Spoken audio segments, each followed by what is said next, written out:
briefed the President during our meeting. Excuse me, Yeah. I was just asking kung merong instruction. We understood very well. Naintindihan po namin na sinasabi ninyo na kayo ay nagpresenta, nag-email kayo, may sulat kayo, nakipag-usap kayo, at may consultation kayo. Maliwanag po yon. Ang Yes, tanong ko lang Chair. po, kayo po ba ay nagsabi sa Pangulo na pipirmahan ko to, Mr. President? I signed by authority of that memorandum. No. last July What I'm 15. asking is, I know you Chair. signed by the authority, but ang tanong, did you go to the President and ask him, Mr. President, with all of the things that we have showed you and presented to you, can I sign this SO4? Yes or no? The answer will be no, Madam President. But That's it. Thank you so Madam much. Chair. Thank you so much, Congressman Barzaga. Recognize our friend here, of course, Congressman PD Barzaga, to do the questioning to our resource speakers and to continuously do all the questionings in behalf of our colleagues here. Congressman Barzaga, you are now recognized. Maraming salamat, Madam Chair.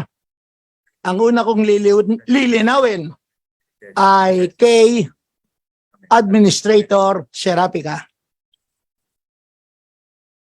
When was the first time that you were appointed to the Sugar Regulatory Administration? Your Honor, I was appointed by President Duterte as board member representing the planters in 2016.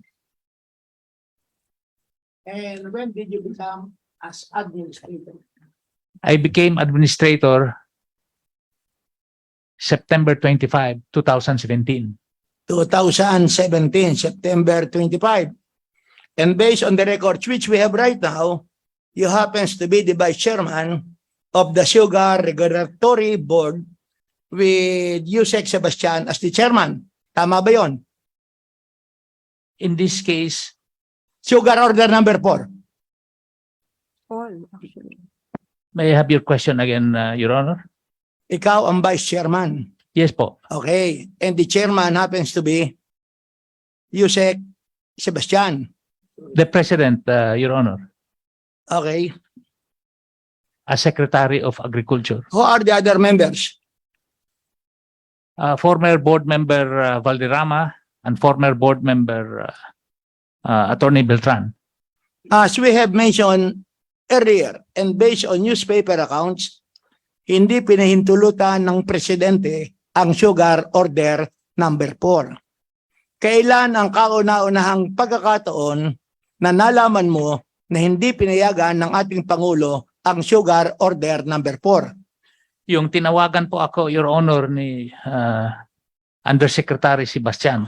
And when was August that? 10. August 10 po, August 10. ng hapon, around 3:45 in the afternoon. Okay.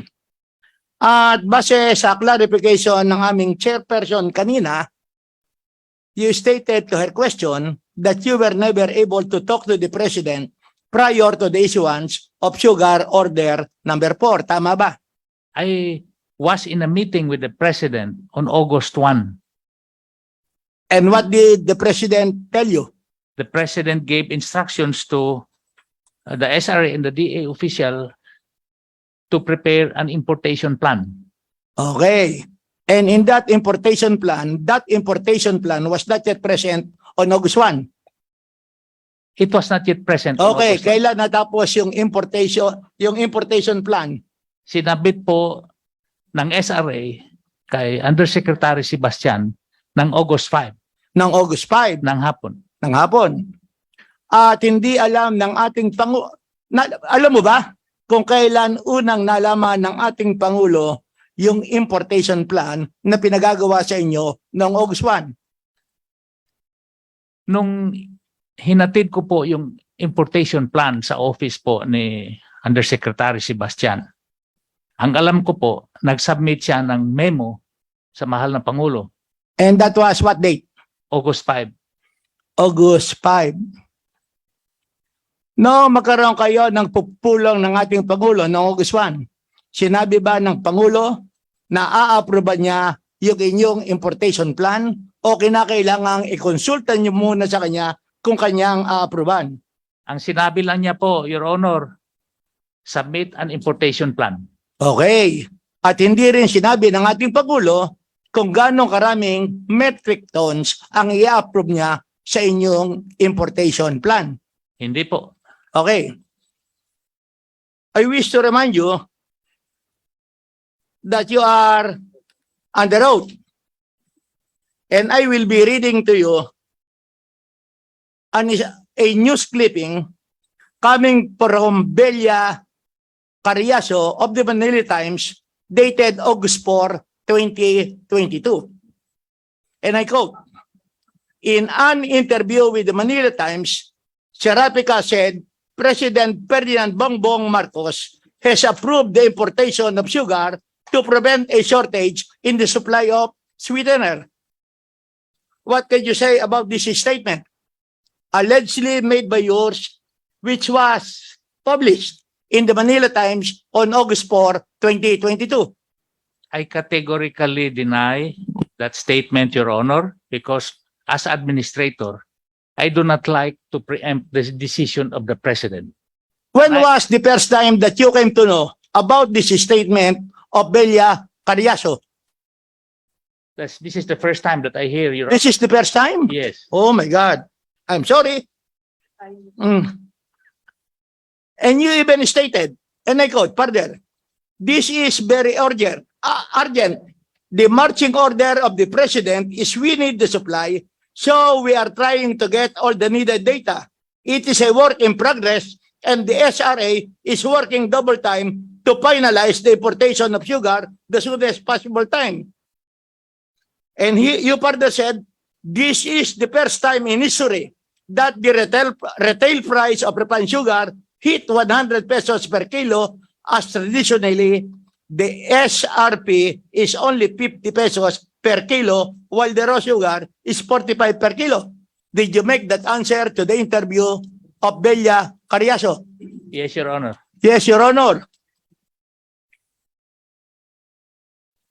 And you even stated, Serafica added that the SRA already asked companies to submit the projection consumption of sugar until August 9. Sinabi mo rin to? Yes po. Yes. Although wala pa kayong plan for importation order as of August 4. Well, that is a process, Your Honor. No, you answered the question. Meron na ba kayong importation plan as of August 4, 2022? Wala pa po. Wala August 4. pa. Kasi itong interview mo, okay. He said that 300,000 metric tons of imported sugar will supply the needs of household, industrial, and institutional user. Sinabi mo rin to? Opo. Okay. And these statements were uttered on August 4.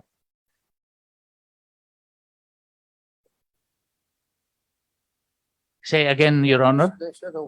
Itong publication dated August 4. Yung interview sa iyo, August 4 ba o prior to August 4? I do not recall the interview, Your Honor. But What did you year have it an was? interview? I did. Okay, we will ask the media to have a copy of your interview. I'm very sure that it was a recorded interview. Okay, another issue. Was that the only time that you were interviewed by the media prior to the issuance of sugar order number 4? I do not recall. You do not recall. For the purpose of recollecting your memory, I am stating herein and quoting Philippine Daily Inquirer, 2:06 a.m., August 6. SRA Administrator Hermenildo Serafica said in a radio interview that the agency was looking at importing 300,000 metric tons of sugar as the country's sugar stockpile has been depleted. Tatandaan mo ba kung na-interview ka? You know, with so many interviews, Your Honor, I do not recall them anymore. More or less, how many interviews did you have in connection with sugar order number 4 prior to August 10? I don't remember exactly. You don't Your- remember, but they are very many. You cannot even recall one interview. Ang dami kasi nila. Kaya ngayon, marami, kahit isa, wala natin tayong matandaan. More or less, gano'ng karami? 10, 8, 5, isa? Maybe more than 5. More than 5, pero wala kayong matandaan as of now. Okay? Wala po. akong Okay, matandaan. thank you. Now, sugar order number 4. Ano ba ang circumstances at ito ay pinirmahan mo?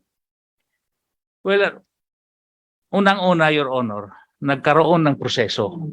No, okay, ang proseso alam na natin. Number 1, nagkaroon kayo ng consultative meeting on July 29, 2022. Number 2, pinapunta ka sa Malacanang on August 1 and the President told you to prepare an importation plan. Okay, next question. Yung bang importation plan, nakalagay doon kung gano'ng karaming sugar, metric tons ang inyong i-import. Opo, Ilan? 300,000 metric tons. 300,000. When was it completed? Say again, Your Honor. Kailan natapos yung importation plan nyo na nagsasaad na 300,000 metric tons ang inyong i-import? August 5, Your Honor. August 5. Yung Okay. sinubmit namin sa DA. Oh, yung bang importation plan, ikaw ang nagawa? Kami lang po ng staff ko. Ha? Kami lang po ng staff ko. And who are the members of your staff who participated in the preparation of importation plan, of the importation plan? Myself and my executive assistant, Miss Jennifer Artatis po. Just the two of you. Yes po. At syempre, sasabihin mo, ang pinagbasihan nyo, yung consultative meeting. Yes po. Other than that, wala na other factors considered.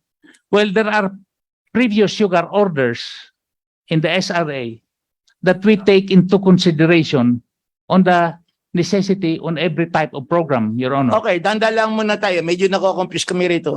Ibig mo sabihin, may nagre-request lang ng request for sugar orders, although there is not yet sugar order number 4? Yung sugar order na sinasabi ko po, that is the plan itself, Your Honor. Oo nga. In the form- Okay. I'll go to another point. So, now magkaroon ng importation plan. Binigay mo kay Secretary Yusek Sebastian. Opo. And do you know what Yusek Sebastian did sa importation plan? Yes po. Yusek Sebastian, ano ginawa mo na binigay sa iyo? The plan, Mr. Chair, was first sent to me by email, and then he followed it up also in my office. Then I drafted a memo for the President, which I sent to the Office of the Executive Secretary. And I also copied the personal email of the Executive Secretary. I was also informed, Mr. Chair, that Administrator Serafica also sent the same email that he shared with me the plan directly to the Office of the Executive Secretary. And insofar as that importation plan is concerned, what answer did you receive, if any?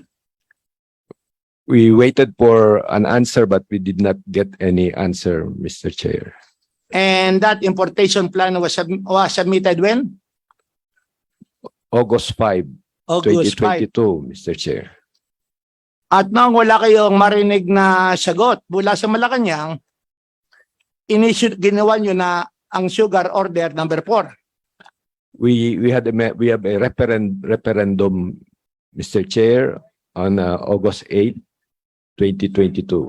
Madam Chair, with the indulgence of the Honorable Bras, just one clarification, is an import plan the same as an import program? Kasi plano lang yan, magkaiba yan sa programa eh. Yung SO4, nakasulat program. Yung pinasubmit, plano lang.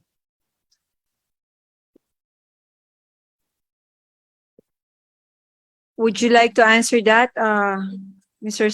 Serafica or Mr. Sebastian? Because since you were saying that you were asked to submit an import plan to the Office of the President, is it the same? Maybe Administrator. For us, it's the same, Your Honor. Importation plan and an importation program. Okay. Congressman Barzaga? When there was no reply coming from the office of the President or from the office of Secretary on August 10, on August 9, ginawa nyo na ang sugar order number 4. And according to you, Sebastian, there was a referendum. And who participated in the referendum? I participated in the referendum, and so with former board member Beltran, and so with former board member Valderrama, Your Honor.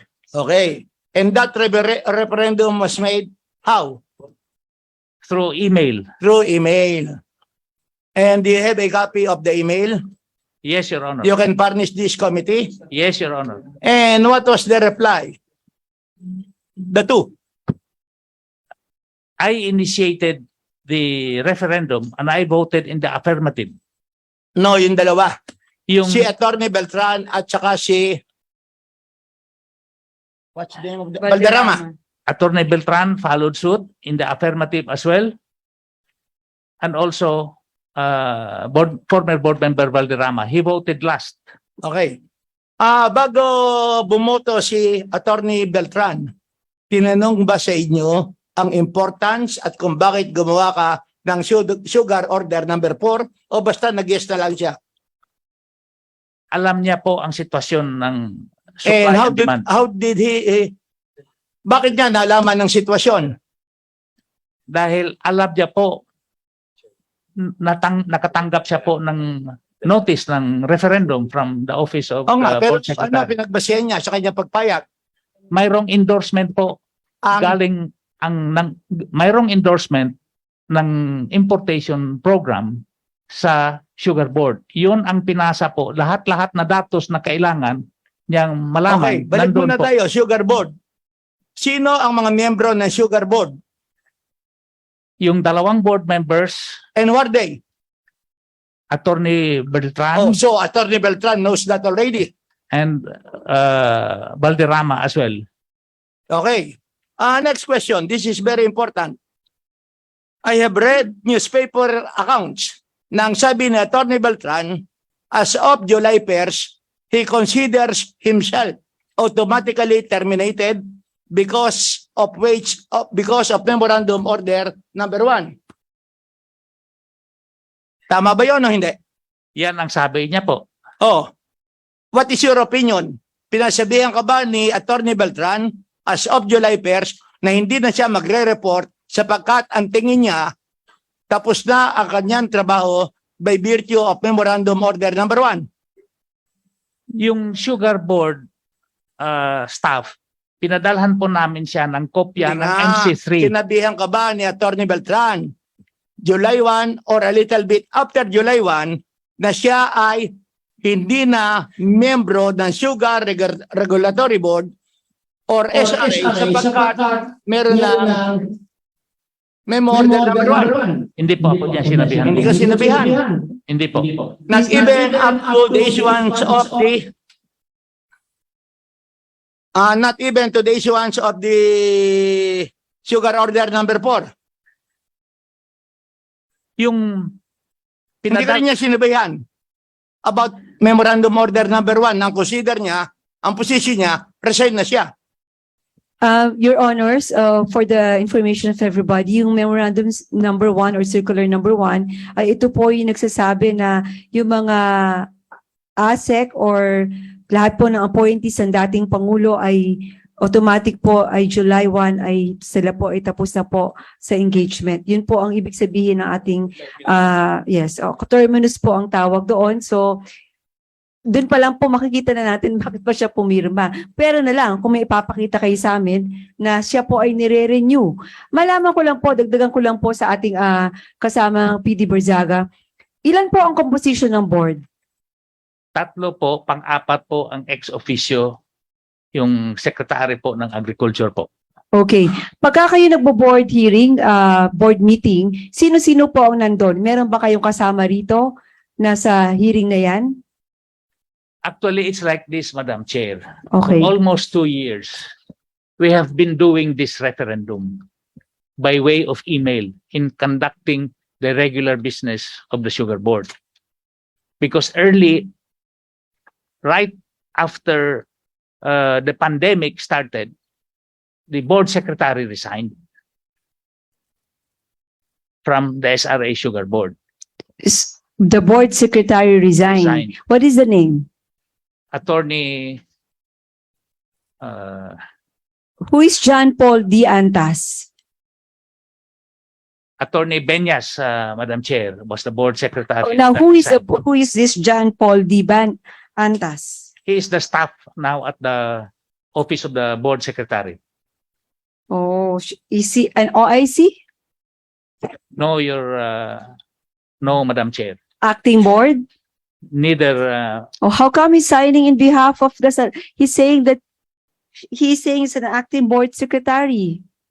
I am not aware. Do you of have that. any lawyers in your board who could Uh, guide you thoroughly with this kind of situation? Because, when you sign something, especially po ay public document, at ito po ay para po sa interes na nakakarami, digit sa mga mahihirap, palagay ko dapat meron kayong abogado man lang dyan. Kasi you're not a board kung hindi kayo kompleto. Tama ba? Do I made myself clear? Yes po, Your Honor. Oo. But So bakit nyo ginawa yan? Hindi ba kayo nagrekomenda sa presidente na kayo po ay walang board secretary, kulang kayo sa board? yun po, we requested OGCC, in this case, the Sugar Board of SRA, but the memorandum of agreement expired, Your Honor. So it is due for renewal in this case. But meantime, we are doing everything through referendum, which are documented by every vote of every board member in Okay, this. Mr. Chair, with my fellow colleagues, I just wanted to remind everybody na in terms of ISO or protocol system or internal audit, napakahalaga po na kompleto ang lahat ng mga tao at ng mga dokumento. I mean, hindi ka pa pwede umakto ng nag-iisa ka lamang. Kasi kung kulang ka, hindi kayo kompleto. Tapos kung hindi din legit yung pagpirma ninyo, napakalaking question po nun. So ibabalik ko na po ngayon ang pagtatanong sa ating kasama, Congressman PD Barzaga, you're now recognized. Madam Chair, just a point of clarification to the what Kong PD Barzaga mentioned earlier. So they were saying na they sent emails to the palace regarding the sugar importation plan. However, wala po kayong natanggap na sagot. Tama? But tama po, Madam Chair, maski na wala pa po kayong natanggap na sagot, you still continued on with the referendum. Is that right? On my part, Your Honor, I asked Cosleo on August 8th, what is his instructions? And so he said to make appropriate endorsement for referendum. So in the absence of any answer from the secretary, the president, you still proceeded regardless? Yes, Your Honor. Okay, may I add additional question also? Kong, sorry po is there anybody there's the Department of Agriculture at the back who would would like to say something on that statement of Mr. Serafica na ang tanong nga kahit nga hindi nila nakakausap ang presidente pero sila may referendum, palagay ko hindi pa rin ho tama iyon. Meron po ba dyan sa nakasama na makakapagsabi na meron bang instruction ang Pangulo? That's the bottom line Kasi that's actually meron bang instruction ng Pangulo na kayo ay pumirma o ipirma siya? Siya naman po yung nakakausap po ninyo. Meron bang nagbigay na instruction? Can I answer that? Yes, you Chair? may, Mr. Sebastian. Yeah, Madam Chair, we have prepared briefing materials for the President about the situation of the sugar industry. And as already explained by Administrator Serafica, and there is already a serious problem with our sugar supply starting way back, but in July it's becoming more serious. And we briefed the President during our meeting. Excuse me, Yeah. I was just asking kung merong instruction. I we understood very well. Naintindihan po namin na sinasabi ninyo na kayo ay nagpresenta, nag-email kayo, may sulat kayo, nakipag-usap kayo, at may consultation kayo. Maliwanag po yon. Ang Yes, tanong ko lang Chair. po, kayo po ba ay nagsabi sa Pangulo na pipirmahan ko to, Mr. President? I signed by authority of that memorandum. No. last July What I'm 15. asking is, Madam- I know Madam you Chair. signed by the authority, but ang tanong, did you go to the President and ask him, Mr. President, with all of the things that we have showed you and presented to you, can I sign this SO4? Yes or no? The answer will be no, Madam President. But That's it. Thank you so Madam much. Chair, Thank you so much, Congressman Barzaga. Balik tayo sa referendum. Ang sabi ni Mr. Serafica, nagkaroon ng referendum and the result of the referendum is for the approval of Sugar Order number 4. Okay? Tama po. Yung Sugar Order number 3, was that also the product of a referendum? Yes, Your Honor. Okay? What about the previous orders? Sugar Order number 2, Sugar Order number 1, referendum din.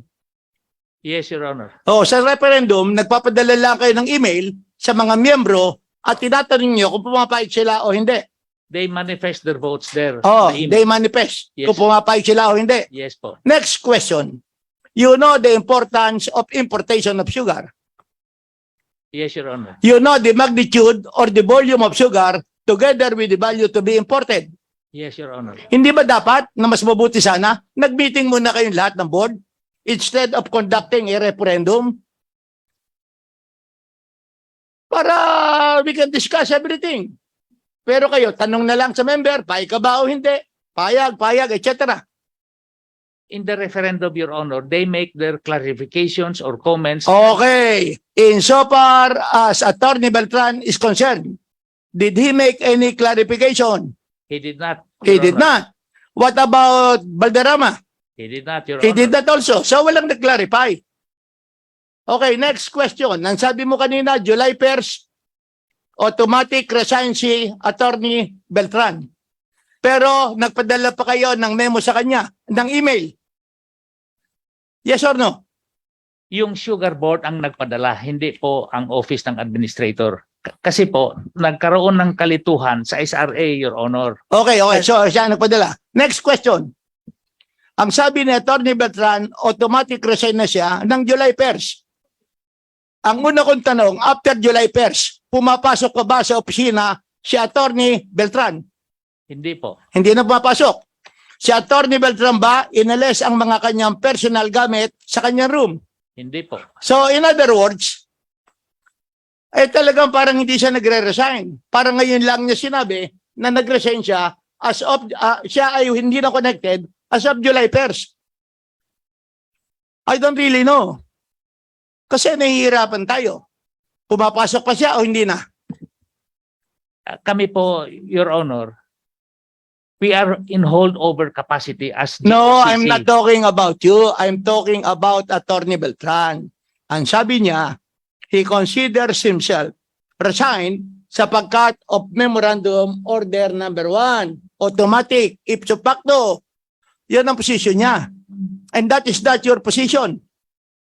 That's correct, Your Honor. Ang position mo, hold over. Yes Ang po. tanong ko lang, kung nag-resign si Beltran, he considers himself not resigned, but terminated. Meron pa ba siyang ginagawa sa inyong opisina? Starting July 1.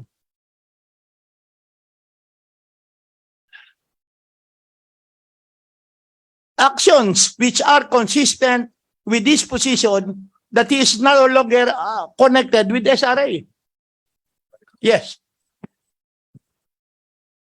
Mr. Chair, there is MC3, Mr. Chair, that clarified the position of board member Beltran. MC3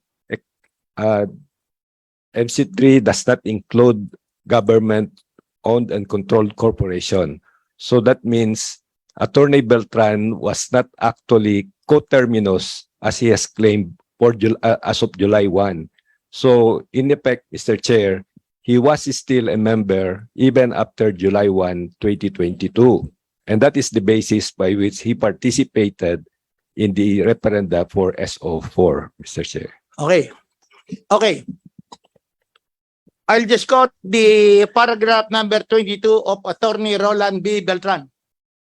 The next day, August 9, at about 3:09 p.m., I received another email from Mr. John Paul Antes of the Office of the Board Secretary requesting my permission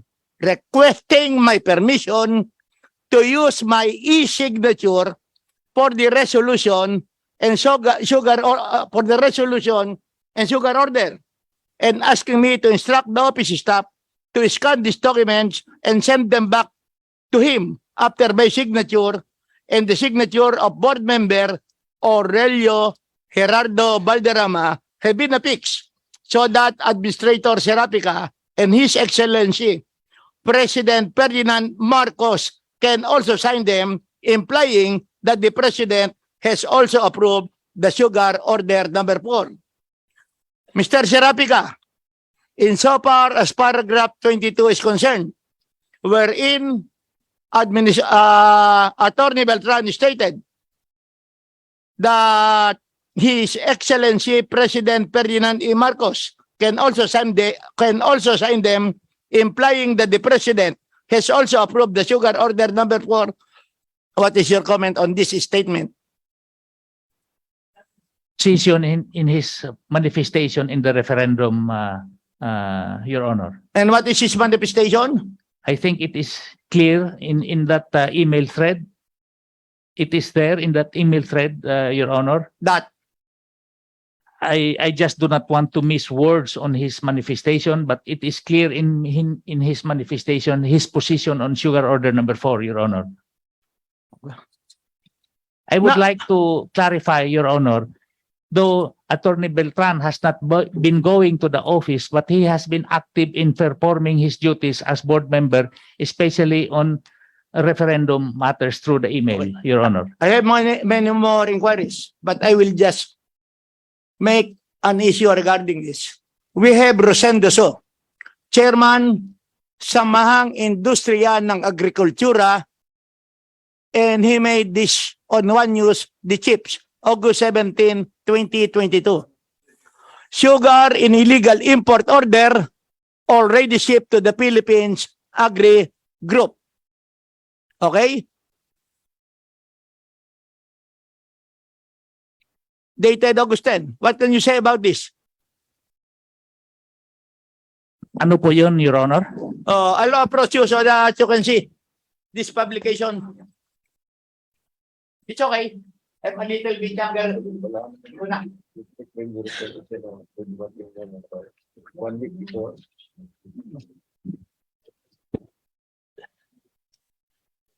Dumating na daw na shipment and then SO4 1 week before approval.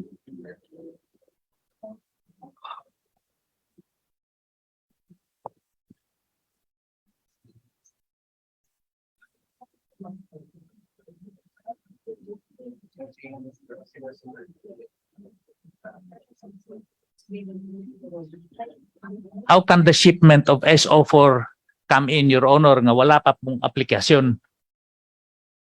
Wala pang application? Okay? There was no application yet. In this instance, No, okay. There is no application yet. Did you entertain any application for sugar order number 4? none, None, Your Your Honor. Honor. About Attorney Tejada. You mentioned a while ago na you were never consulted insofar as sugar order number 4 is concerned. Yes, that will be correct, Mr. Chair. Previously, kinukonsult ba kayo katulad ng sugar order number 3? Idea is, yes, sir, because before the endorsement to the Sugar Board, there is what we call the routing of the endorsement form, wherein all the department managers and the deputies would affix their signature, even customarily, that is the practice, rather. In this particular case, yung mga department managers, which before should affix their signature, wala dito sa sugar order number 4. Including the deputies, rather, and the legal department. Gano'ng karaming tao yung wala sa signature? We have 3 deputies. We have the managers for the research, development, and extension, the regulation, the legal department, at least the planning and the planning department, Your Honor. Can you conceive of any reason kung bakit hindi sila pinapirma? Although the practice is that they should have the signature. I cannot, Your Honor, except to say that we did not affix our signature. O, hindi mo ba tinanong sa kay Mr.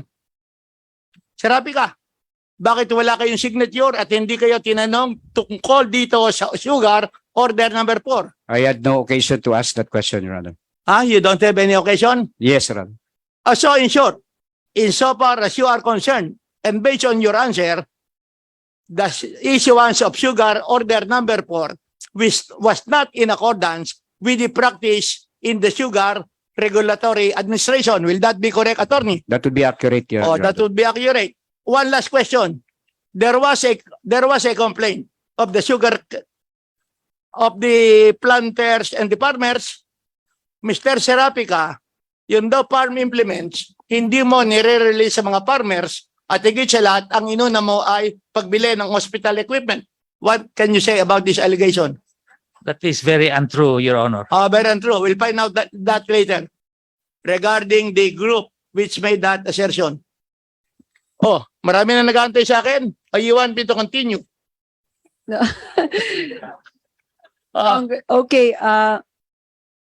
Okay, maybe because question lang po. Opo. Mr. Serafica and former USEC Sebastian, pag nagpapatawag po ba kayo ng board meeting, sino po ba talaga ang dapat magpatawag ng board meeting? Si SRA administrator po ba o ang ating ang ating ex officio or ang ating chairman? Sino po? Kayo lang na pwede magpatawag ng board meeting o kailangan po ang ating DA secretary na siya pong chairman nito ang magpatawag? In the practice in SRA, Madam Chair, the Office of the Administrator initiates all the important board matters. We bring or submit them to the Office of the Sugar Board for referendum. Okay, that is the practice. Pero po yung mandate and polisiya po talaga. Ano po ang legal? Ang magpapatawag po ang yung chairman o kayo lamang? Well, I'm referring to the president, okay? I understand po. You keep on telling us the practice eh. Siguro po, dun talaga tayo may problema kasi you keep on saying the practice. There's a system, sabihin, may system rotten ang system natin. Question lang tanong lang, kung sa mandato po talaga ninyo o sa polisiya ninyo, sino po talaga ang dapat magpatawag? Ang administrador po ba o ang ating ex officio o ang ating chairman, President Bongbong Marcos? The chair can ask for a meeting, and the same way the administrator or any member of the Sugar Board can initiate a meeting, call for a meeting. But in this case, To initiate, what I'm telling is who will call the shots? Who will call the shots? The chairman or the administrator? either of the two, Your Honor, in the absence of the chair. No. What the chairman is not absent. He's always meeting you. I know that. Let me clear things straight, okay? Who is authorized to call for a consultative meeting or a board meeting? The chairman or the administrator? For consultative meeting, Madam Chair, the administrator can call for a consultative meeting. But for as a whole, because you are deciding for a very, very critical resolution, an order, who should call the shot? The administrator or the chairman? In this case, Your Honor, I did not call the shots. Who called the shots? I just made my own manifestation as administrator, and so with the So you did not call for the meeting. So therefore, the referendum or the SO is really illegal because you did not call the shot. Who called the shot? It's not even less than the president. That's illegal. That's all, Your Honor. Madam Chair. Honors, yes. Madam Chair, Yes. maybe you Congressman can- Bacolod. Yes, Ko. Yeah. How are you? I'm good, Madam Yeah, Chair. I know. Ano lang, we just like to get lang the reaction very briefly of Mr. Serafica on the statement of SRA. Bakit hindi sila nakonsulta, Madam Chair? Okay. Kasi para hindi na ho humaba eh. Ang gusto lang naman natin malaman kung illegal ba itong referendum na to o SO4 na ito. Regardless na po kung nakonsulta sila. Kasi alam niyo po, bago po sumalang yung chairman dito po sa committee hearing na ito, talagang inaral ko ho ito dahil ayoko pong humarap sa inyong lahat na wala po kaming alam. Ang gusto ho namin malaman ninyo na lahat kami dito, pinag-aralan at binasa ang inyong mga ginawa at hindi lang po yon, nag-imbestiga pa po ang inyong chairman dito. Pwede po ba natin sagutin si Mr. Ferrer kung ano po ang kanyang katanungan? Congressman Ferrer, sorry. Gasataya, sorry. Your Honor, when the 3 deputies and the legal manager of SRA invoked MC1 and SRA, I felt that the dynamics in SRA changed. And so in this case, that we will be submitting an importation plan to the President, I felt it was strictly confidential. Madam Chair. Madam Chair.